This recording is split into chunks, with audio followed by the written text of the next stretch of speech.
সেদিন খুব ইচ্ছে করছিল সরা পিঠা খাওয়ার। এটাকে অনেকে চেতই পিঠা বলে, নলেন গুড়ের সাথে বা গুড়ের রসের সাথে খায়। কিন্তু আমরা যারা বাঙাল আছি, মানে যারা ওপার বাংলার লোক, আমার ঠাকুমা এই পিঠেতে কাঁচা লঙ্কা ধনেপাতা দিয়ে বানাতো।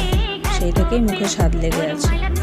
আমার বাবাও খেতে ভালোবাসতো, ইভেন আমি আর আমার মেয়েরাও খেতে ভালোবাসে এখন। আলাদাই লেভেলের স্বাদ। চালের গুঁড়োর মধ্যে যখন এই ধনেপাতা আর কাঁচা লঙ্কা পড়ে, তারপরে যখন পিঠেটা তৈরি হয়, ওটা গন্ধেই মনটা ভরে যায়। অনেকে এটাকে চেতই পিঠা বলে, জানো হয়তো, কিন্তু আমরা সরা পিঠাই বলি। একবার ট্রাই করে দেখো কোনো সময়, খুব ভালো লাগবে, গ্যারেন্টি।